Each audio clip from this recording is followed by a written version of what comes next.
The views and opinions expressed in this program are those of the speakers and do not necessarily reflect the views or positions of any entities that they represent. This program is intended for educational purposes.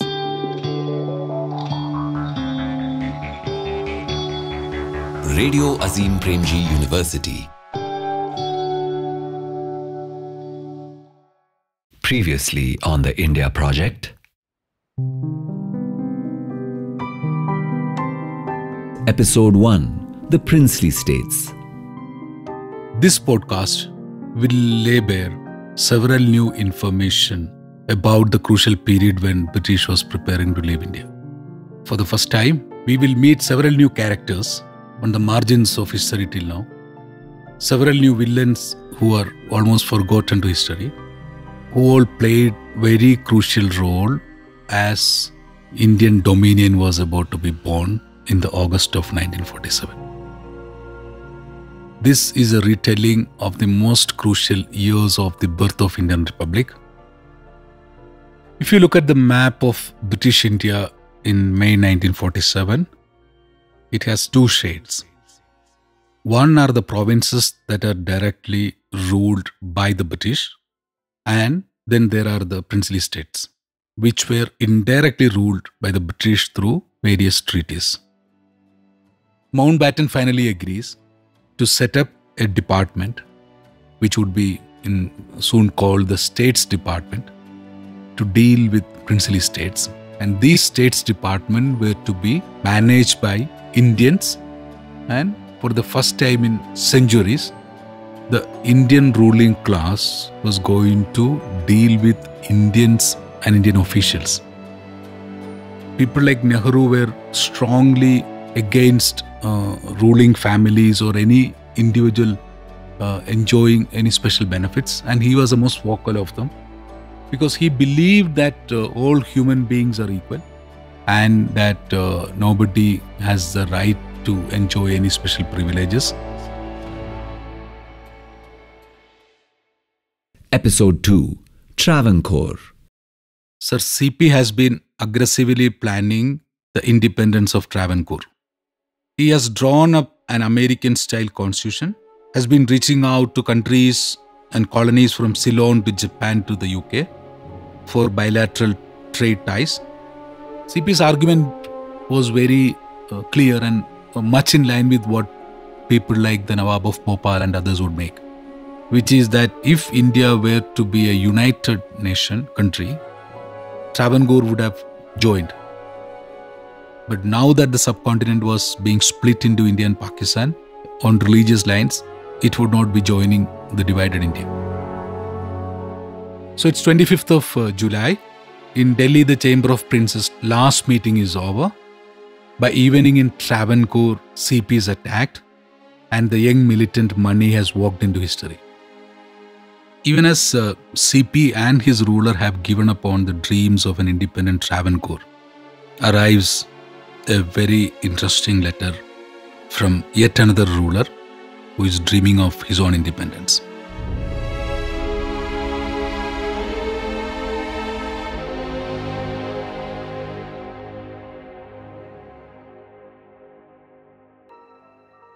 It's January 12th, 1925. A very beautiful woman and her male companion are driving from Kemp's Corner to Malabar Hill. A red car intercepted them, and about half a dozen men with pistols and knives jumped out from the car and began attacking the two. For Mumtaz Begum, the beautiful woman in the car, this was yet another tragic twist in her life. As the attack was underway, a group of Englishmen who were returning from a round of golf at the Wellington Club came by. They stopped and jumped out of the car. They saw three men dragging a screaming and bleeding Mumtaz from her car into their vehicle. Armed with their golf clubs, the Englishmen sprung to her rescue. They managed to get her into the back seat of their car. But Babla was not so lucky. He died of gunshot wounds before receiving medical help.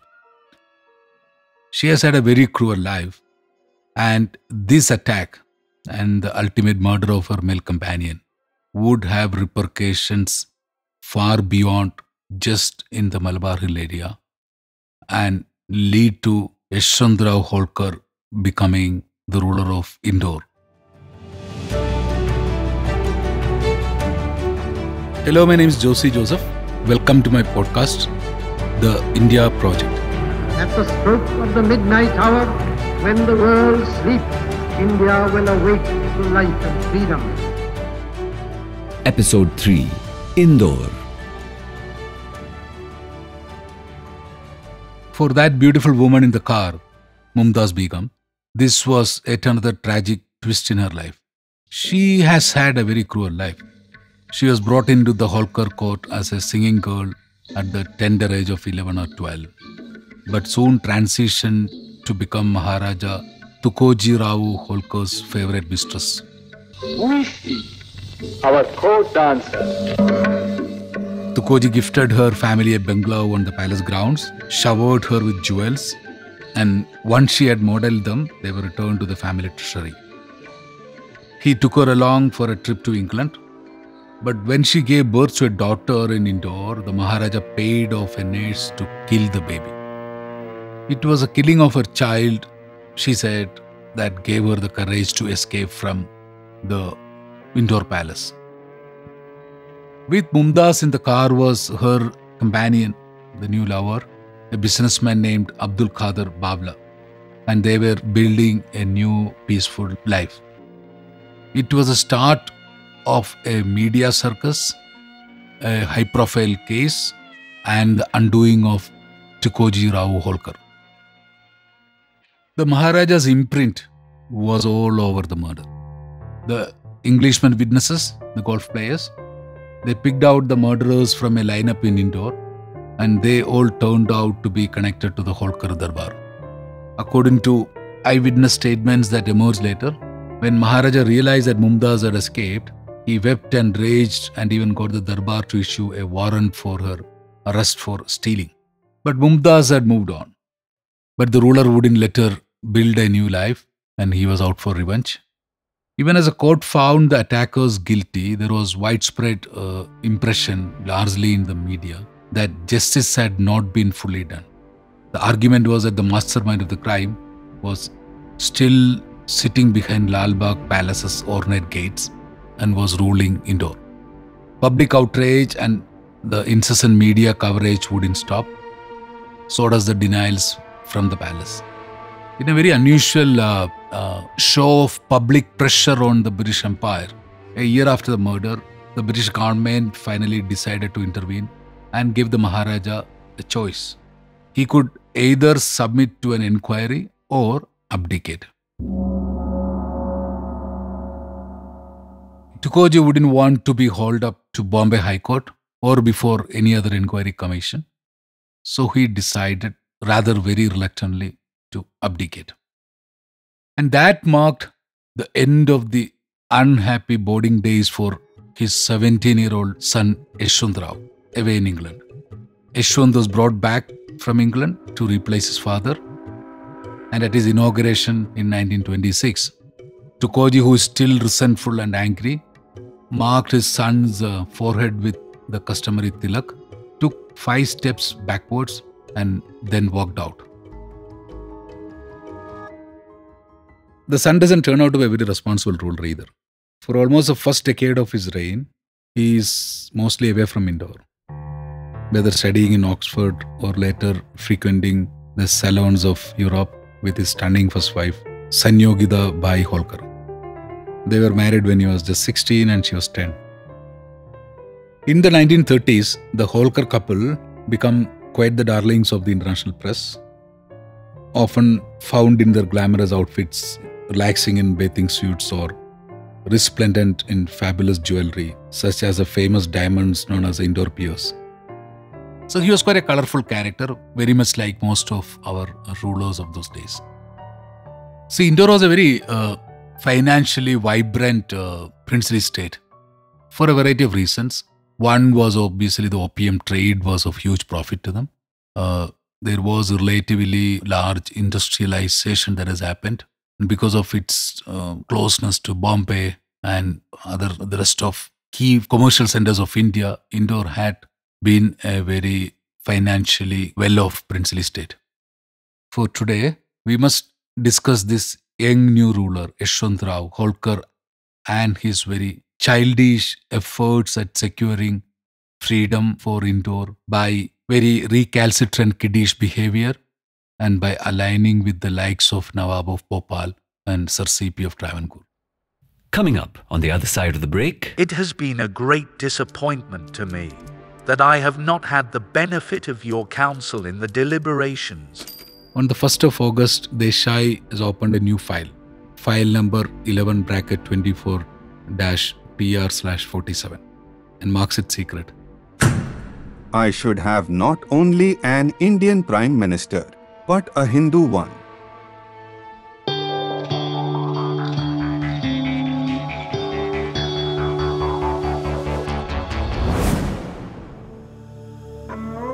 हुई मुद्दत के गालिब मर गया, पर याद आता है वो हर एक बात पे कहना कि यूं होता तो क्या होता.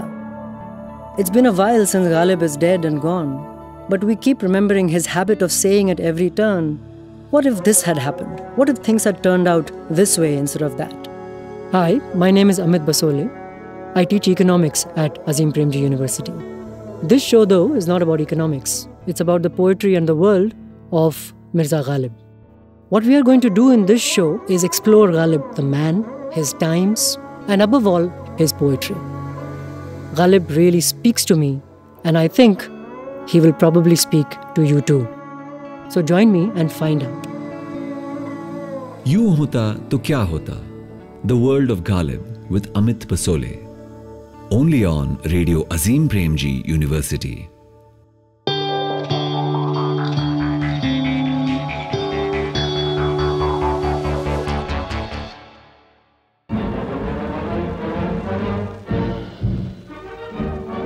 As the thermometer blazes up to 112 degrees outside, water is sprayed upon the door curtain to keep the inner temperature down.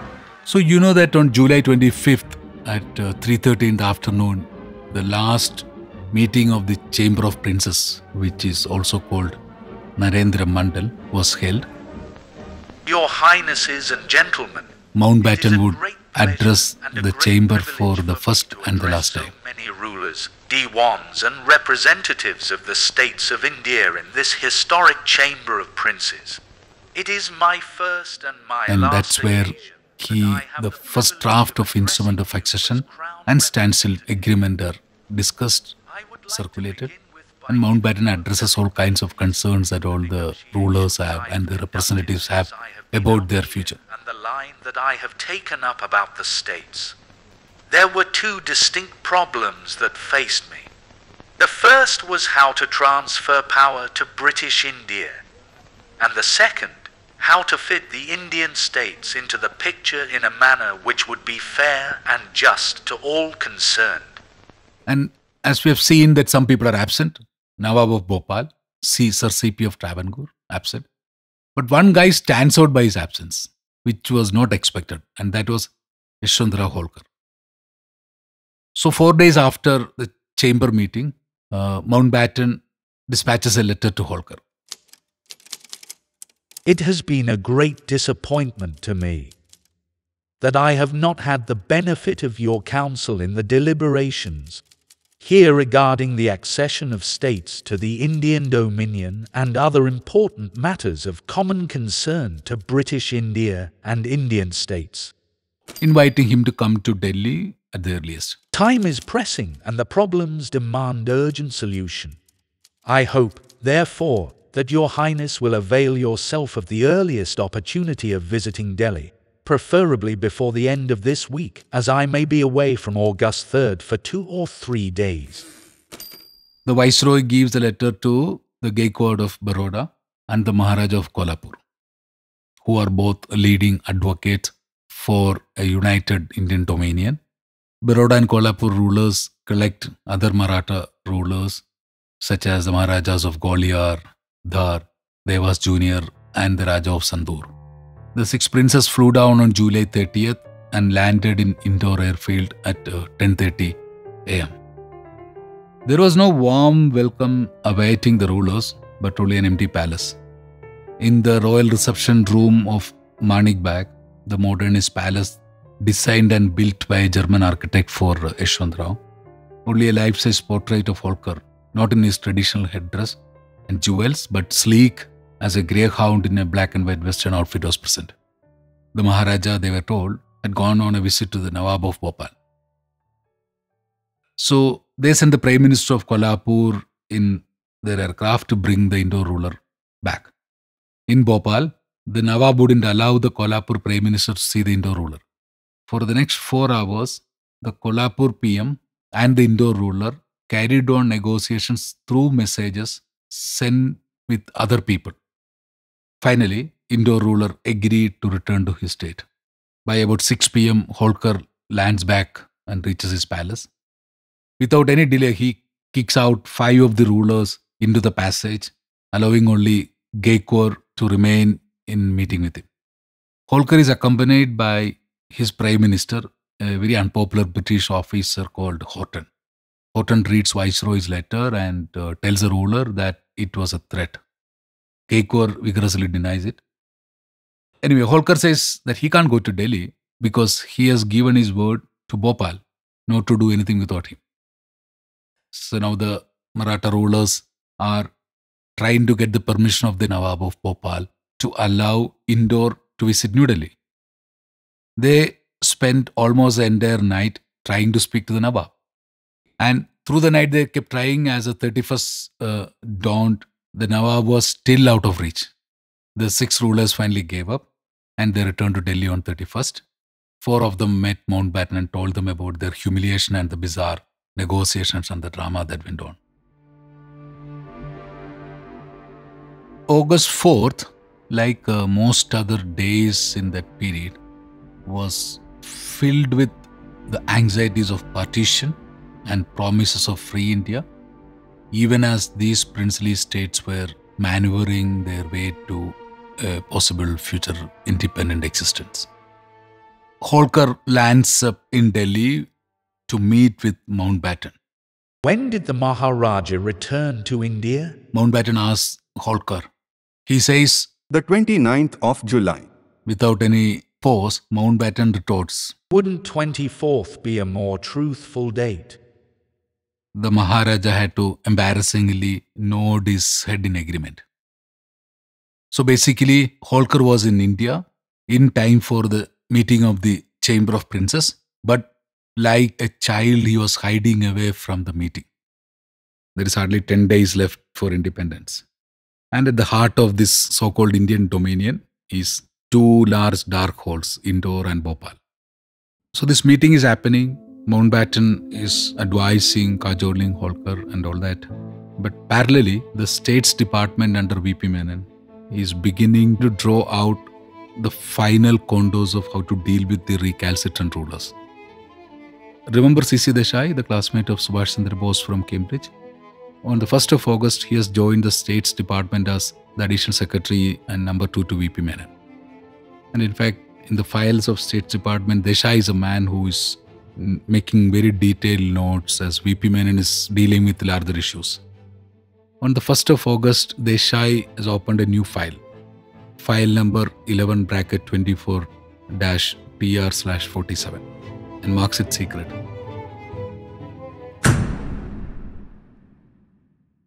So basically, Desai is pointing out that there would be 2 kinds of princely states. One, those which would sign the instrument of accession and the standstill agreement to join the Indian dominion on the 3 topics of defense, telecommunications and external affairs. And there would be a second set of states which he has listed out who would not be signing the instrument of accession and who would technically be independent. So he says that those ones who refuse to sign the instrument of accession and accede to the dominion, they should be treated differently and they should suffer disadvantage of their rebellious stand. Desai then went on to list a series of punitive actions such as sanctions, and he suggests that it should begin with sanctions on Indore, and he also points out that it would be the best state to which to apply sanctions in the first instance. For a variety of reasons, one being that it is not on the main line between Bombay and Delhi. Second, it will not raise too much of a communal issue. And third is that the economic life of Indore would be immediately affected by the application of sanctions than in the case of Bhopal or Junagadh. He also details several other steps such as stoppage of supply of arms and ammunition. Mind you, the princely states had their own military, police and armed units which were being supplied by the British Empire. He suggests cutting off of postal, telegraphic and telephone communications, refusal of food supplies, coal, petroleum, etc. And Desai also suggests placing small contingents of troops at strategic locations near the non-acceding states to prevent any developments from going out of hand, and also to give confidence to the ordinary people within those states that the dominion is there and would intervene. On the 8th of August, the States Department actually gets evidence that Holkar is sending telegrams and letters to other princes, telling them that he was making every effort to get the instrument of accession revised, and he's telling the princes not to sign the instrument but to remain united in order to extract better terms from the dominion. We don't know how much the Indore rulers maneuvering with other princely states influenced them, but within days of his communication to other princely states, we find a new set of rebellious rulers emerging. And we already know that on the 5th of August, Holkar has secretly reached out to CP, who was the Diwan of Travancore. It was a great shock to me personally, and I know I speak for the Nawab ruler of Bhopal, who happens to be in Delhi now, and who saw the Viceroy, and is again seeing him today, when we learned that Travancore had decided to accede to the Indian dominion. At first, I thought that you had agreed to a standstill agreement. The States Department doesn't know, nor does Nehru or Patel. We know this now because we have access to all those documents from various sources. I do not know what it is. And who delivers the Indore ruler's invitation to CP? A special messenger sent by the Nawab of Bhopal. In that letter, Holkar tells CP that he needs an eminent man who has a standing with other states and position in all of India, and that CP has a great added advantage of being a Hindu. I should have not only an Indian Prime Minister, but a Hindu one. I beg of you, with all the emphasis at my command, not to turn down this very sincere offer on my part for you to become my Prime Minister without the due weight and consideration I feel it deserves. And that whatever he needs is available to him at his service, and Holkar almost offers him a blank check. There is no immediate response from CP, and as we know, this is not the only effort that Holkar and Nawab of Bhopal putting out to secure their interest. Despite Mountbatten's pressures, the silence of CP, and lack of response from other princely states, despite all that, Indore still remains independent. We are just about a week away from August 15th.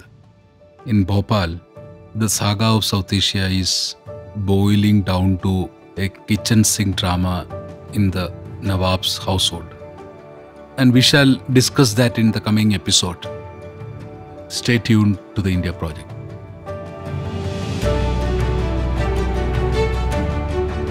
That was episode 3, Indore. Make sure you check out the show notes where we share the show resources and acknowledgements, and don't forget to subscribe or follow our channel for future episodes. On the next episode... When the young woman walked into the room, her father sat lonely, showered in sweat. He pulled out a revolver and pointed it at her. "I'm leaving soon for Pakistan," he said. I want you to take over the affairs of the state.